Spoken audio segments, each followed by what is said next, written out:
In many videos, I speak about the Sicilian Mafia and the Corleonesi, of which stories most involve Toto Riina. I've spoken about his involvement with the United States and the Gambino family in particular, as well as how he even ordered murders of Gambino members and associates. However, one of the most interesting stories a senior agent belonging to the FBI's C-17 squad, which is the Lucchese squad, told me, involves Toto Riina having a member of the Lucchese family killed.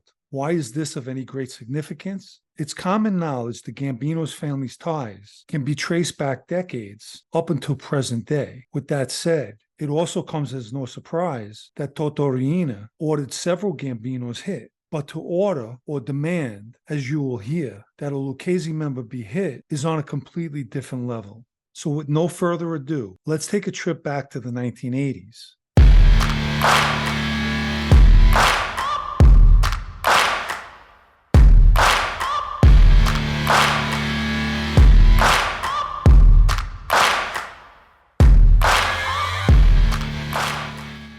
Rosario Naimo, a member of the Sicilian Mafia and a person who was extremely close to Riina, was held in such high regard that following the annihilation of the Palermo bosses and the Inzerillo family fleeing Sicily for their lives, Dottor Riina sent Naimo as his personal rappresentante to keep an extremely close eye on those very Inzerillos. And just to peel back an important layer, some of the Inzerillos became inducted into the Gambino family. And although they had to answer to the Gambino administration and boss, they knew their lives depended on them answering to Naimo.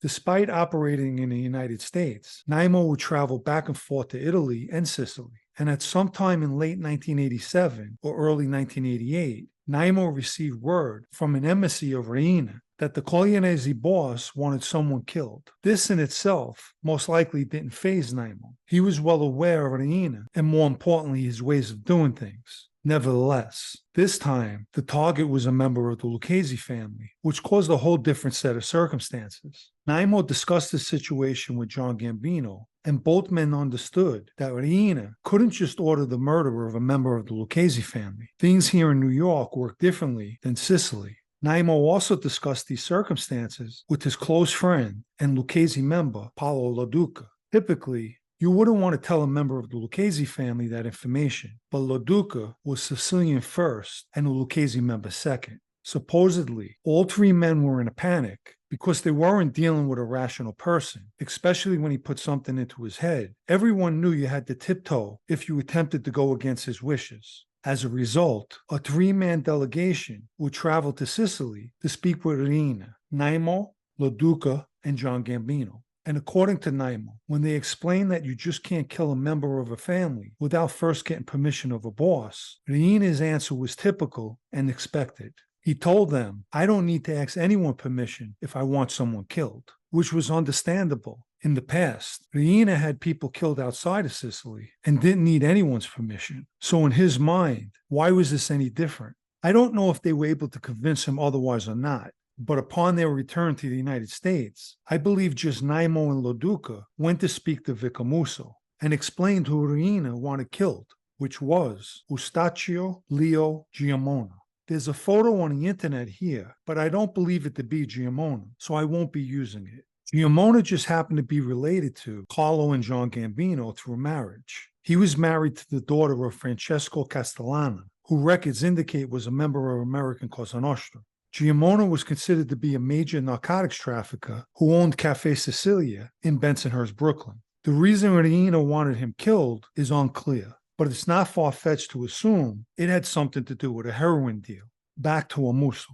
What did he have to say after hearing a Sicilian boss wanted one of his men killed? To the shock of Naimo, Amuso responded, "Consider it done. I wanted to kill him anyway," which rewinds this story to about a year earlier.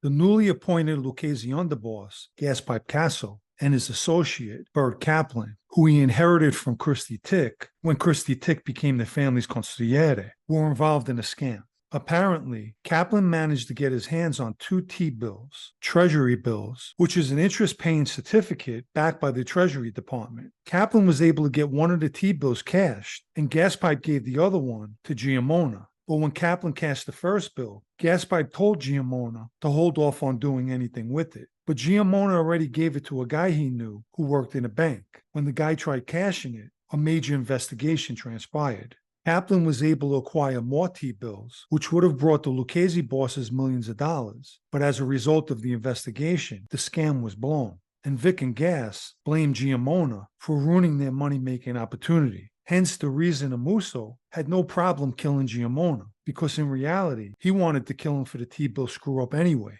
All this came as a big relief to Naimo, who had the most at stake. He personally had the answer to Riina, and would be put on the spot had Amuso refused the request to kill Giammona. Naimo would have no choice but to have Giammona killed, even though all fingers would have pointed to him at that point.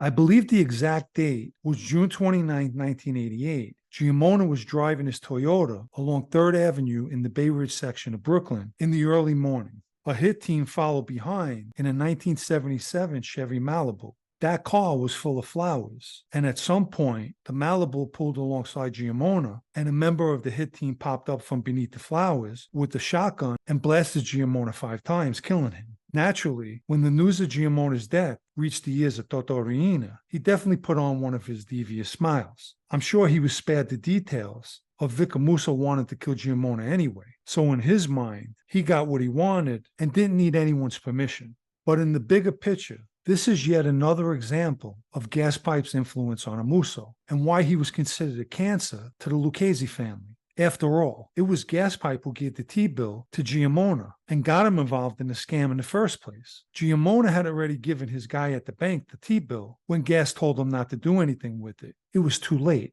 How was Giammona to know it would kick off an investigation? And more importantly, how was it his fault? Let me quickly mention the Super Thanks icon, which can be found underneath this video by clicking on the 3-dot drop-down, put there for anyone who'd like to show appreciation for videos like this, and thank you. It's just another example of the treachery in that life. Giammona was only guilty of trying to help out in the scam by using his bank connection. Just because things didn't work out is not a reason to kill the guy over. I personally believe Giammona's fate was sealed one way or the other. Because if the Luccheses didn't kill him for the scam screw-up, it's possible they would have honored Riina's request anyway. And had they not, Naimo would have absolutely had to have him killed, because Toto Riina was not someone whose order you didn't carry out.